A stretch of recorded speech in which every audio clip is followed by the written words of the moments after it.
World. We are at Sustainable Settings, and we're here to learn how they make these soils so clean with biodynamic farming and how it all works. Sustainable Settings is right outside Carbondale, Colorado, at the base of the beautiful Mount Sopris, which you see right behind us. It's a 244-acre biodynamic farm that's been around for about 30 years.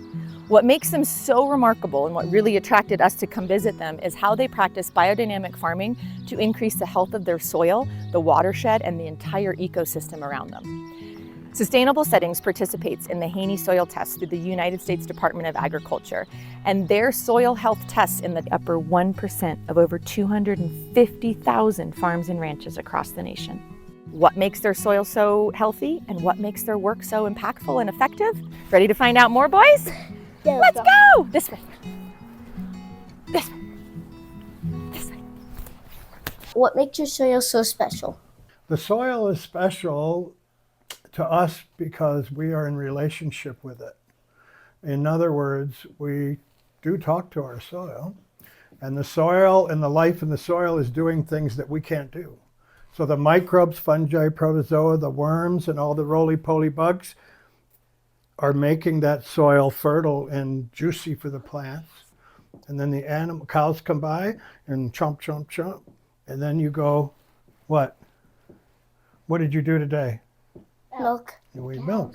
And then we get that health, and we have this wheel of health. Soil is part of that cycle. What is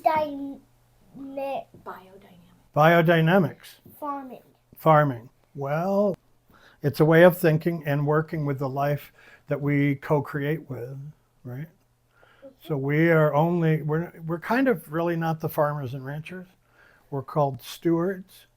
And in biodynamics, it teaches us how to work in an intimate relationship, to be like family with all of those little beings in the soil and the stars and the planets and all the bugs, right? And all the plants. So biodynamics, bio means life, and dynamic means the incredible interchange of all those relationships. When we work with the land, the plants, the animals, and everything, these are like therapies or medicine or things to help us help them do their job better. And so in here are different things. This one is called buffalo horn manure. We call that the mother. Remember when we were out in the other place with the crystals? That's the father, and this is the mother. And so that's cosmic, and this is earthly.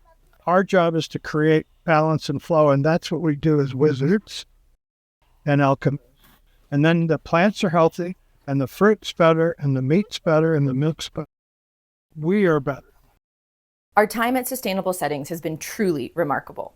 Rose and Brooke have showed us that biodynamics is a beautiful weaving together of science and spirituality, stewarding and working with the horizontal, the physical elements, and the vertical, the spiritual and energetic elements. And the proof really is in the outcomes. And again, their soil tests in the upper 1% of over 250,000 farms and ranches across the nation. But it doesn't just stop with soil health.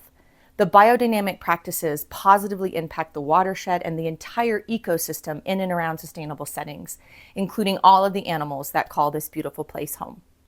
All of the nature, the animals, including chickens, cows, nature, trees. Biodynamics does not just look at one singular element, it looks at all elements in all dimensions and how they come together for the health of the greater good. As much as people say biodynamics is mystical, I wouldn't deny that, but it's also just code. And so our whole life has been coded by corporations, governments, and rules and laws and all these other things. It's time for us to take back our experience and recode our lives, and this is how we do it. And that's so important in the times that we're living in. I truly feel like what we learned here at Sustainable Settings could be and should be a model for all of human systems moving through this time of collapse and breakdown. As Brooke said, it is time to recode the systems that shape and govern our lives. I invite all of us to become architects of the future. how can we create systems to not just survive from the matrix, but truly thrive directly from source? Much luck for the quest. Bye. Vida, vida.